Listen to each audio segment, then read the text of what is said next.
허리 디스크 수술을 하고 난 이후에 디스크가 터질 때까지 이렇게 묵혀놨을까. 잘 참는 게 전 좋은 거라고 생각했어요. 인내심이고 끈기력이 있다. 근데 그게 과도하게 되는 순간 이렇게 내가 아파지게 되니까 마음에도 문제가 있는 게 아닌가? 라는 생각을 하게 되었고, 정체성에 대해서 알아보고 싶다는 생각을 했었어요. 여러 가지 이제 프로그램을 하고 있다가 가장 직전에 이제 한 게 심리 상담이었는데, 이제 상담사님께서 얘기를 하시는 거예요. 저 같은 케이스는 마음이 아플 때 몸의 통증으로 오는 걸로 보인다. 그게 연관이 되어 보인다라고 딱 드는 순간, 특히 이제 저는 관절, 척추 막 이런 부분에 있어서는 내가 한 게 없는데 왜 아프지? 라고 할 때가 있었어요. 아, 내가 마음이 좋지 않을 때 내 몸이 같이 아팠구나 라는 거를 그때 알게 됐었어요. 몸살처럼 아프거나 뼈 마디마디가 쑤신다고 해야 되나? 그러니까 염증 수치가 높아지는 느낌인 거예요. 염증 수치가 높아지면 관절이 보통 때와 다르게 약해졌다라는 느낌을 받게 되거든요. 면역력이 떨어지고 저하가 됐다라는 신호로는 느꼈었어요. 근데 그게 정신적인 부분까지는 생각을 못하고 있었죠. 구별을 지금 짓고 있지는 못하고 있고, 통증의 증상이 다르다라기보다 비슷해요. 관절, 척추가 아프고 몸살 기운이 있고 이런 통증은 동일한데, 평소보다 에너지를 정말 몸이 아플 정도로 썼냐 안 썼냐, 저는 그 기준으로 보고 있어요. 처음부터 심리 상담을 받으려고 한 건 아니었고, 지인 소개로 TCI와 기질 검사를 먼저 받으러 갔었어요. 그리고 그 센터가 청년들을 위한 센터예요. 청년을 중심으로 한 곳이어서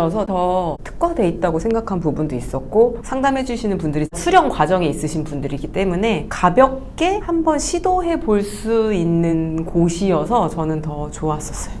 분석화된 나의 모습, 성격, 기질 이런 걸 좀 더 알아보면 좋겠다라고 해서 그 검사를 받았었고, 갖고 있는 기질이 되게 좋은데 삶을 살아가면서 상처로 인해서 어린아이가 살짝 있다는 거예요. 전혀 생각하지 못했던 부분이어서 좀 더 알아보고 싶다라고 해서 심리 상담을 받게 되었어요. 심리 상담을 받고 난 후에는 마음이 편해졌고 삶에 있어서도 더 윤택함을 느끼게 되었어요. 근데 이분법적으로 마음이 편해진다, 딱 그렇게 결론을 내리고 싶지는 않아요. 좋았던 거는 나도 몰랐던 나의 감정들을 돌아보게 됐어요. 아, 내가 이래서 지금 이런 감정들을 갖게 됐구나 라는 연결고리와 퍼즐을 맞추게 되면서 알게 되니까 편해졌어요. 과거에 내가 있었기 때문에 현재의 내가 있고, 현재의 나의 모습이 미래로 간다는 그 말이 아, 그래서 있구나 라고 생각을 해요. 과거, 현재, 미래가 다 중요하다고 생각해요. 사람들마다 도피하는 성향들이 다르잖아요. 어떤 사람은 분노를 한다거나 아니면 회피한다거나, 저는 저를 괴롭히더라고요. 그러니까 예를 들면 일을 할 때는 일을 더 많이 하는 거예요. 능력이 돼서 너무 기뻐서 하는 게 아니라 5 정도의 일을 하면 되는 사람인데 굳이 7, 8을 하지 않아도 되는데 꾸역꾸역 그 7, 8까지 하는 경우가 있어요. 심적인 상태가 좀 불안해지면 제가 일을 더 갖고 오더라고요. 심리 상담을 받으면서 나는 지금 5까지만 하면 되는구나, 7, 8을 갖고 오려고 하던 찰나에도 왜 갖고 오려고 하지? 지금 내 마음의 상태가 어떠지? 이거를 좀 더 확인하면서 5를 할 때는 5를 하고 7, 8을 정말 해야 될 땐 7, 8을 하고,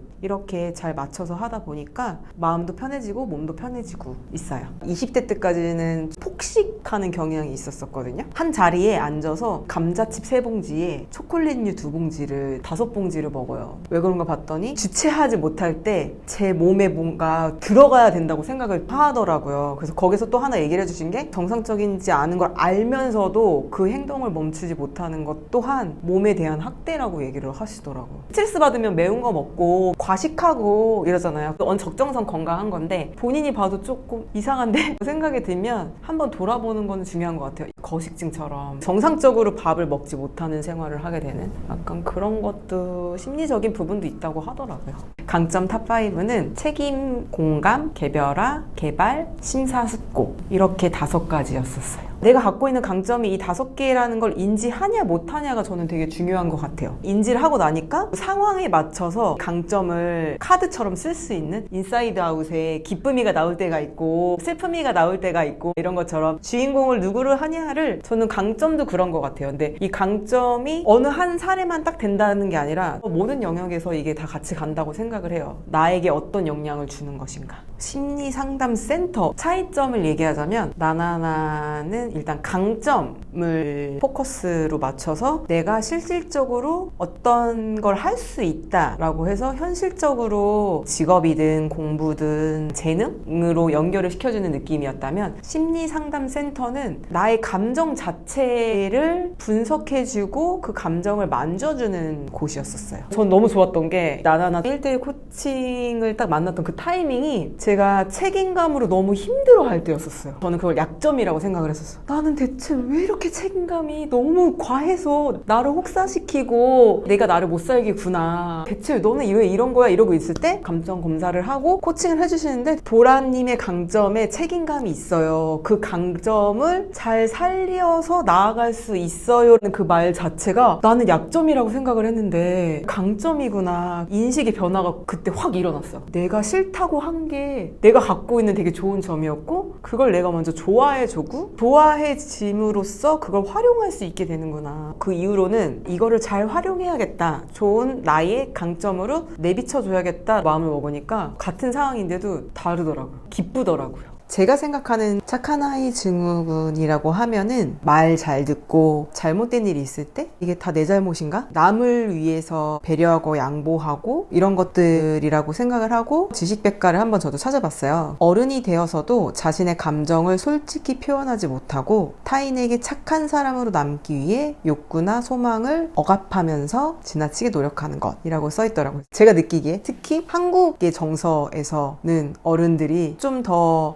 규격화된 짜여진 틀 안에서 너는 이렇게 해야 돼 라는 게 저는 많다고 좀 생각을 하거든요. 어른 말을 잘 들어야 되고, 나보다 남을 위해서 더 양보를 해야 되고, 좋은 게 좋은 거고, 약간 그런 것들이 있는 것 같아요. 스마일 마스크 증후군은 지식백과에 나와 있는 걸 먼저 보면, 밝은 모습을 유지해야 한다는 강박에 슬픔과 분노 같은 감정을 제대로 발산하지 못해 심리적으로 불안한 상태라고 얘기를 하더라고요. 감정 노동을 하시는 분들이나 경쟁에 내몰리는 직장인들, 이게 흔히 보이는 스트레스 증상이라고는 써져 있었어요. 그래서 착한 아이 증후군은 어떻게 보면 좀 어렸을 때부터 만들어진 부분도 있는 것 같아요. 환경에 의해서 만들어진 전체적인 나라는 느낌이라면, 스마일 마스크 증후군은 만약에 내 삶이 4가지의 환경이 있어요. 그러면 한 군데에서 뭔가 영향을 미쳐서 나타나는 느낌이라고 저는 생각을 했었어요. 그리고 이 말 그대로 계속 웃고 있는 상태의 모습을 나타낸다고 들었어요. 연예인분들에게도 되게 많이 나타나는 증상이래요. 계속 웃고 있어야 된다는 그 마음.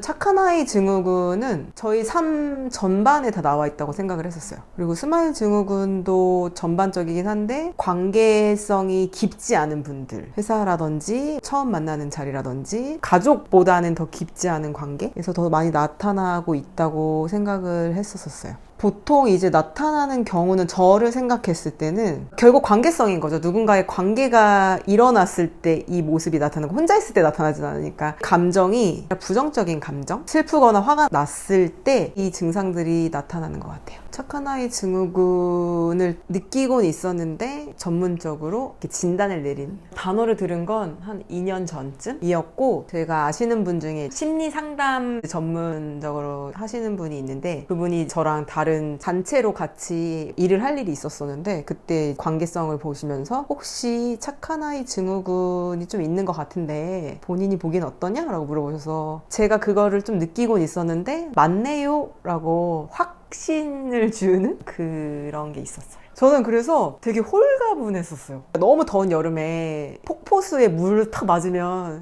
와 이렇게 되는 그 느낌? 너무 홀가분하고 시원한 느낌이 들었었어요. 달라진 점은, 내가 이런 사람이라는 거를 확정짓고 나니까, 만약에 내가 잘못한 일이 아니에요. 그럼 예전에는 어떡하지? 내가 뭔가를 해야 되나? 이런 고민을 했었어요. 근데 지금은 내가 잘못한 게 아니구나, 착한 아이 증후군이 있어서 이 상황에서 마음이 불편하구나, 그거를 좀 느끼면서 편해졌죠. 심리 상담하면서 하나 얘기해 주셨던 갑자기 생각이 났는데, 이게 뭔가 내가 행동을 하고 불안해하는 이유 중에 하나는 자기에 대한 확신이 없어서 그래요. 그래서 라고 생각했던 게, 착한 아이 증후군인 것 같은데 라고 지레짐작만 하고 있었잖아요. 확신이 생기는 순간 맞네 하니까, 이래서 이렇구나 라고 더 확신이 생기더라고요. 착한 아이 증후군 얘기를 듣고 관련된 스마일 마스크 증후군을 알게 되고 나서는, 내가 어떤 모습이었지 하고 돌아보게 됐어요. 내가 정말 계속 웃고 있었었나? 근데 돌아보니까 슬플 때도 웃고 있었고 아플 때도 웃고 있는 거예요. 내가 왜 그랬을까라고 했을 때, 스마일 마스크 증후군이 영향을 줘서 그랬구나 있구나 알게 됐고, 그때 마음은 저를 인정하는 마음이 됐어요. 내가 어디서 가장 크게 영향을 받았을까 했을 때 제가 생각했을 때는 유학이었었어요. 외국인으로서 살아가야 되는 외국인의 입장 플러스 일본이라는 고유의 문화가 자기를 내비치지 않잖아요. 친절하고 배려심 있고 이러다 보니까 그 안에서 나도 같이 살아가려면 늘 친절하고 웃어야 된다는 그 생각이 나에게 있었구나를 알게 됐어요. 당연히 벗어나고 싶고 고치고 싶고 없애고 싶죠. 근데 그 전에 나를 알고 나를 인정하는 게 저는 먼저라고 생각을 해요. 벗어나고 싶다는 생각을 하지만 급할수록 돌아가라고. 저도 최종 목표는 착한 아이 증후군과 스마일 마스크 증후군을 없앤다까지는 아니지만 최대한 그대로의 나의 모습과 감정을 내비치고 싶은 게 저의 목표이긴 하지만, 이제 알았으니까 바로 없애야 돼 이렇게 생각하지는 않아요. 내가 이런 증상들이 있고 슬프고 아플 때 정말 어쩔 수 없이 웃어야 될 때도 있어요. 회사 생활을 하다 보면 내비치지 않아야 될 때도 있지만, 내비쳐야 되는 정도의 감정이 올라왔으면 웃지 말고 기분 나쁜 표정도 좀 짓고 아니면 좀 슬픈 표정도 짓고 그렇게 해야겠다라고 생각을 해요. 어떻게 보면 일평생에 다 각자 가지고 가는 그 과정이라고 생각을 해요. 예를 들면 제가 20대 때에 50대에 굉장히 유능한 사업가 분을 알게 된 적이 있었어요. 근데 그분이 난 아직도 내가 뭘 하고 싶은지 모르겠어 라고 얘기를 하시는 건데, 전문적으로 인정을 받고 있는 분이셨는데 20대 때 들었을 때 되게 놀랬었거든요. 저도 지금도 잘 모르지만 일평생 우리가 각자 계속 알아가는 과정이라고 저는 생각을 해요. 알아간다는 것 자체의 의미를 얘기하자면, 저에게 있어서는 남들이 보기에는 부족해 보이고 약해 보일 수도 있고 안 좋아 보일 수도 있어요. 하지만 일단 있는 모습 그대로 내가 직면해주고 사랑해주는 그런 기회가 생기는 거, 그거라고 생각을 해요. 그런 상황이 생겼을 때 살짝 잠깐 멈춰요. 예전에는 경주마처럼 달렸다면 무슨 상황이 생겨서 감정이 팍 올라왔어요. 그때 잠깐 멈춰서 나를 돌아봐요. 그리고선 내가 말하고 싶은 거나 내가 표현하고 싶은 거, 근데 꼭 언어적인 게 아니더라도 얼굴에서 나타나는 표정, 제스처, 그리고 행동들, 내가 어떻게 표현하고 싶은가를 생각하고 표현하려고 노력을 계속 하고 있어요. 나를 돌아보는 시간, 도움이 되고 필요하다고 생각을 해요. 이 경쟁 시대와 현대 사회를 살아가는 청년들, 어른들에게는 앞만 보고 달리는 시간도 당연히 중요하지만 나를 인지하고 나를 알아간다고 바로 바뀌진 않거든요.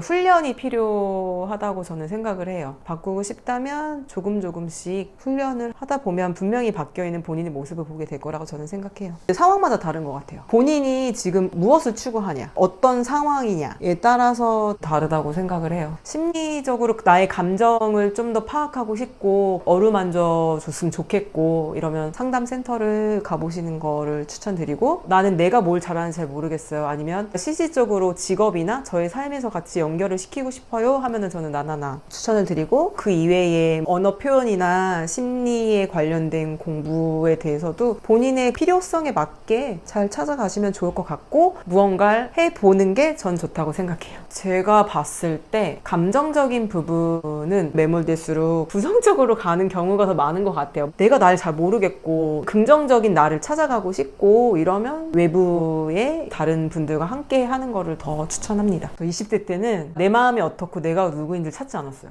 사람들이 어떻게 나를 볼까? 그리고 어떤 결과를 낼 수 있을까? 이거에 굉장히 초점이 맞춰져 있어서 내가 이럴 때 어떤 마음인지를 전혀 보지 않았더라고요. 그래서 아마 착한 아이와 스마일 마스크 증후군이 있지 않았을까라고 생각을 해요. 나보다 상대에게 시선이 계속 가 있는 거니까. 그래서 허리 디스크 수술 이후로의 30대는 좀 더 나를 보려고 노력을 하죠. 심리상담센터에서 얘기를 해주셨었어요. 보라님은 경계선이 없는 것 같아요. 모든 걸 다 본인의 일로 수용을 하시려고 하니까 책임감이 너무 커지면서 너무 버거워지실 것 같아요. 잘못된 게 아니다, 못해요, 할 수 없어요, 나는 기분이 나빠요 말하는 게 서로를 위한 건강한 선이다 라고 얘기를 해주셔서 그때 알게 됐었어요. 절제가 필요하다고 저는 생각을 했던 게, 안타까운 걸 보면 가만히 있지 못해요.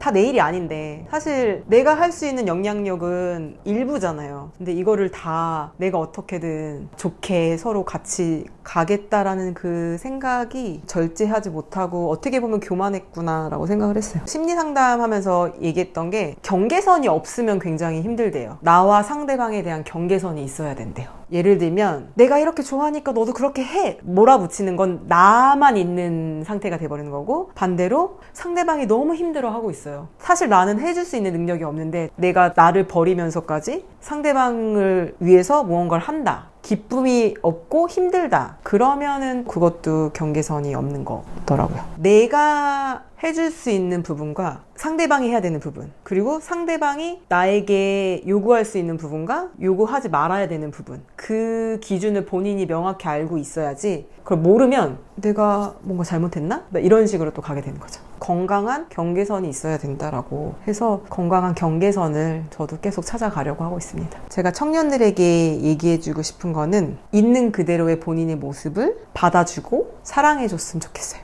왜냐면 각자 다 고유의 멋있는 재능들이 있고 다 의미가 있다고 저는 생각을 해요. 절대 어느 한 명도 헛된 인생도 없고 헛된 시간도 없다고 저는 생각을 하기 때문에 지금 본인이 보기엔 너무나 부족해 보이고 헛된 인생을 살아가는 게 아닌가 생각을 할 수도 있잖아요. 절대 그게 아니라는 거. 나는 정말 한 사람의 멋진 사람으로서 이 인생을 살아갈 수 있고 이미 그렇게 멋진 능력을 갖고 태어났다는 거를 인지하고 본인의 모습 그대로를 사랑해줬으면 좋겠어요.